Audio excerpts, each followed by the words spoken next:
warahmatullahi wabarakatuh. Alhamdulillahirabbil alamin wassalatu wassalamu ala asyrafil anbiya'i wal mursalin sayyidina wa nabiyina Muhammad wa ala alihi washabihi ajmain, amma ba'd.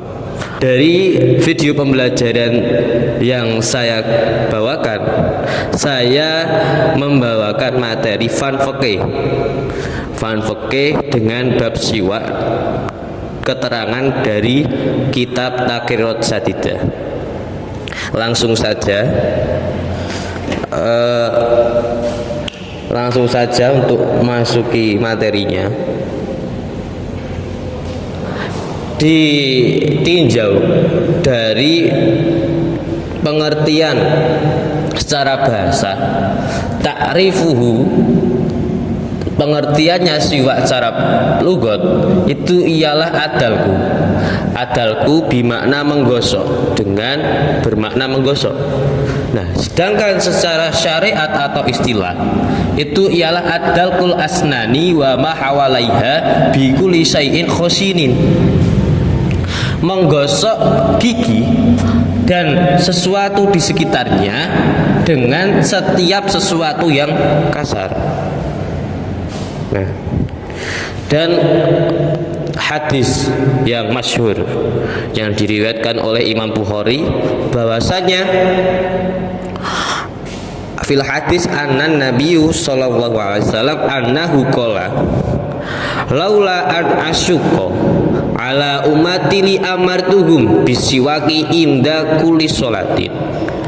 Ini sampai betapa besarnya faedah fadilah siwak yang tertera dalam hadis, sampai jikalau Nabi Muhammad tidak merepotkan, tidak memberatkan umatnya, akan pasti Nabi Muhammad memerintahkan umatnya dengan siwak ketika akan melakukan sholat.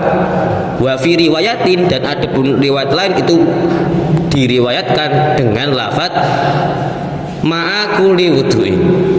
Nah, waqala aidon, dan juga hadis yang berhubungan dengan siwak itu as-siwaku madharatun lil fami mardatun lirrobi wa majlatun lil basori. Siwak itu ialah alat untuk mensucikan, alat untuk membersihkan mulut yang diridhoi oleh Allah dan dapat mempertajam penglihatan. Waqala aidan, dan juga hadis yang lain itu rokaatani, 2 rakaat bisiwak itu khairun min sab'ina rokaatan bi ghairi siwak.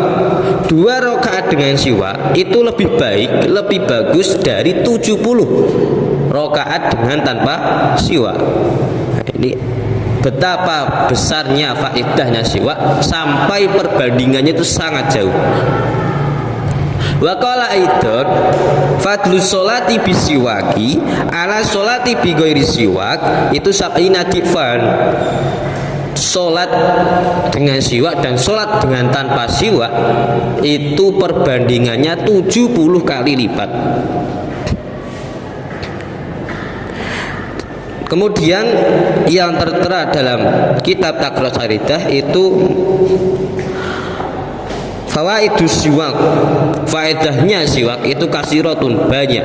Ausholaha ba'dum ila sab'ina, dan adapun ulama, sebagian ulama itu mengumpulkannya sampai 70 faedah. Dan yang diterterakan dari Taqrirat Sadidah itu antara lain minha annahu yajidu fil fasahati wal aqli wal hifdi. Sesungguhnya siwak itu menambahkan kefasihan dan juga kecerdasan dan juga hafalan. Wa yahuddul basori, dan juga mempertajam penglihatan. Wa yusahilun nazai, dan mempermudah naza. Naza itu ketika datangnya sakratul maut. Nah, maka dipermudahkan ketika sakratul maut. Dan juga masih banyak lagi yang tertera di Taqriro Sadidah. Akan tapi yang menurut saya menarik itu wayurisul ghina wal yusra, melahirkan kekayaan dan kemudahan. Jadi di antara faedah-faedah yang faedah-faedah siwak, yaitu antara lain untuk kesehatan, juga dari faktor yang mungkin agak tidak menyambung, tapi ini memang telah disebutkan sebagian ulama. Wa adamuha, dan adapun faedah yang lebih besar, lebih agung, itu ialah annahu yudzakiru syahadata indal maut. Siwa itu dapat mengingatkan kita ketika akan meninggal itu dengan mulut kita melafadzkan syahadat. Berarti kan auto husnul khotimah. Masya Allah. Kemudian ahkamu siwa, beberapa hukumnya siwa itu khamsatun, ada 5. Yang pertama wajibun idza tawaqqafa alaihi izalatun najasati wa izalatu rihati li sholati Jumat wa idza nadaro. Hukumnya siwa yang pertama itu ialah wajib. Ini beberapa hukumnya siwa itu ialah wajib. Nah, ketika siwak hanya digunakan untuk menghilangkan najis dan menghilangkan bau yang tak sedap, karena untuk melakukan sholat Jumat, dan idza nadaro, ketika bernadar atau bersumpah. Nah, ini ketika hanya ada siwak yang sebagai alat membersihkan atau menghilangkannya dalam keadaan tersebut. Nah, adapun mandubun atau disunahkan, hukum yang kedua yaitu mandubun. Bahwa al aslu fihi, yaitu hukum asalnya siwak ini ialah sunnah.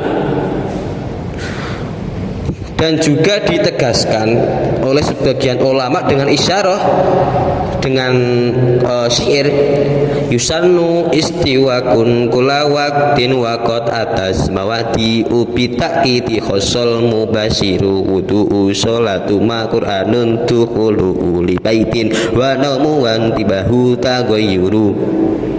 Siwak digunakan pada setiap waktu. Nah, adapun tempat-tempat yang ditegaskan atau dikhususkan, yaitu ketika wudhu, sholat, akan membaca Quran, masuk rumah, tidur dan bangun tidur, dan juga tagoyur. Nah, tagoyur itu tagoyur rohiatal fami min nahwi azamin, yaitu berubahnya bau mulut seperti contoh azam. Azam itu sukutut tawil ataupun tarkul akli, berdiam diri yang lama atau tidak makan. Nah, itu kan menimbulkan rohiatal fami yang karihah, yang tidak sedap. Adapun juga hukumnya makruh.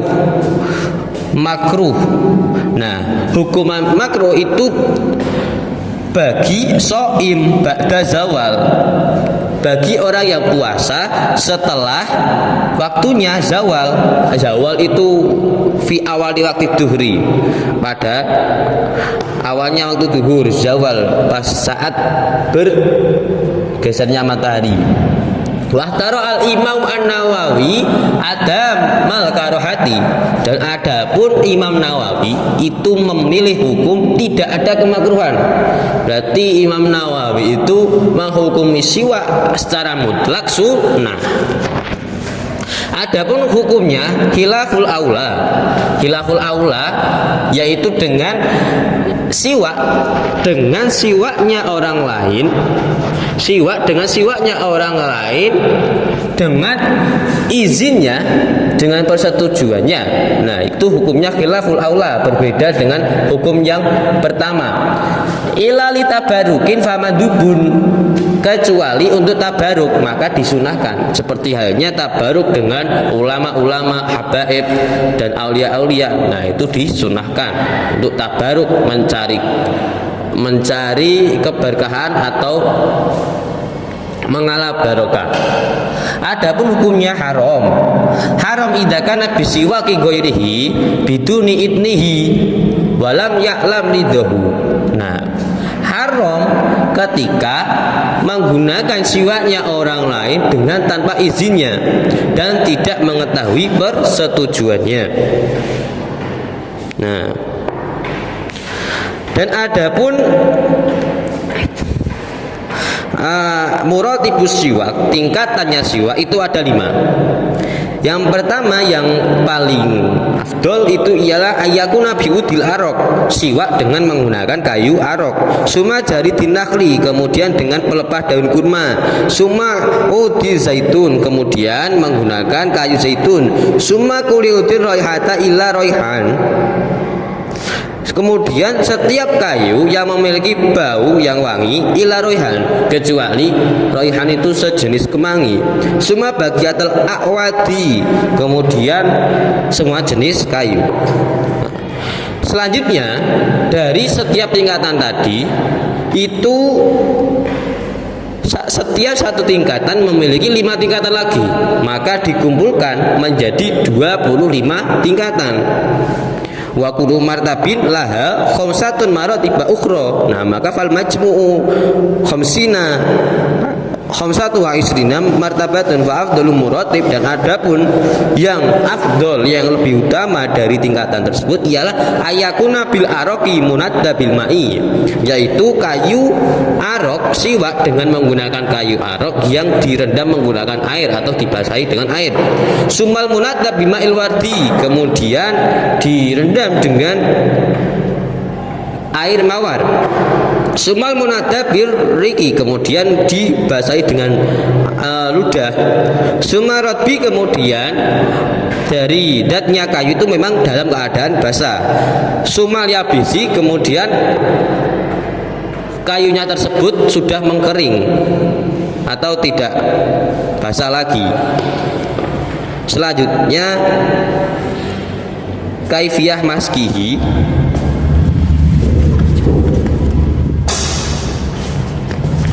Kemudian kaifiyatu maskihi ataupun tata cara memegangnya itu ayu ja'ala hinsirul yadi al yumna tahtahu. Hinsirul yadi al yumna, jari kelingking tangan kanan itu tahtahu, di bawahnya siwak seperti ini. Nah, wal bisiru wal wasto wasababatu fauqahu, dan adapun dari jari manis, jari tengah dan jari telunjuk itu fauqahu, di atasnya siwak, wal ibhamu tahtahu inda ra'sihi, dan adapun ibu jari atau jempol itu berada di bawahnya siwak. Nah, kurang lebih seperti ini. Wal ibhamu tahta inda ra'sihi.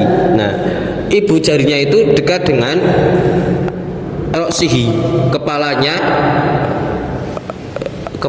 siwak. Seperti ini. Kaifiyah maskihi, tutorial memegangnya.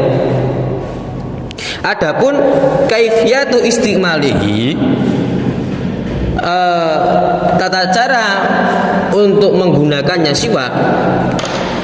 Fil asnani itu ardon, pada gigi itu ardon ataupun melebar seperti ini, melebar. Wa fil lisan itu tulan, dan adapun untuk lidah itu tulan, memanjang. Wa dzalika bi ayabda'a bi janibi famihi al aymani ayus tau'ibahu fil asnani al ulya wa sufla dhahiran wa batinan. Nah, kemudian memulainya itu diawali dari arah kanan, terus dari gigi yang atas al-ulya, terus sufla bawah, kemudian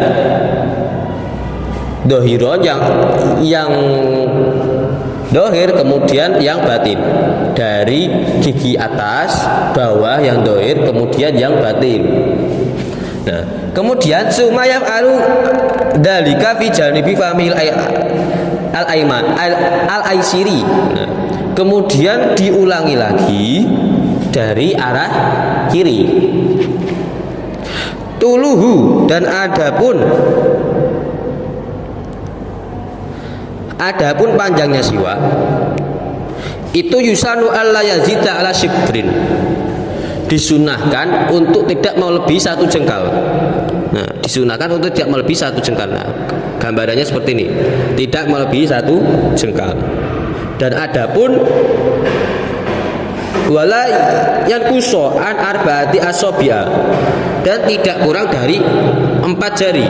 Nah, minimalnya itu tidak kurang dari 4 jari, dan maksimalnya itu disunahkan untuk tidak melebihi 1 jengkal ala shibrin. Saya ulangi lagi, kaifiyah istimalihinya, tutorial menggunakannya itu dari untuk membersihkan gigi itu melebar, sedangkan untuk lisan itu ulang memanjang. Nah, diawali dari arah kanan gigi yang atas yang dohir, dan gigi bawah yang dohir juga, seperti ini. Terus bawah, nah kemudian baru yang batin, yang dalamnya. Nah, setelah itu diulangi lagi dari arah kiri. Nah, adapun doa fi awalihi, pada awalnya siwak itu Allahumma bayyid bi asnani wa syudda bihi lisani wa sabit bihi lahati wa afsih bihi lisani wa barik li fihi wa asibni alaihi ya arhamar rahimin. Mungkin itu saja yang dapat saya sampaikan. Kurang lebihnya mohon maaf dari tutur kata ataupun tulisan ataupun pelafatan pada teks kitab. Saya pribadi mohon maaf sebesar-besarnya, dan semoga kita dapat mengamalkan ilmu yang kita pelajari, amaliyah ilmiah, ilmiah amaliyah. Amal diilmukan, ilmu diamalkan. Kurang lebih mohon maaf. Wassalamualaikum warahmatullahi wabarakatuh.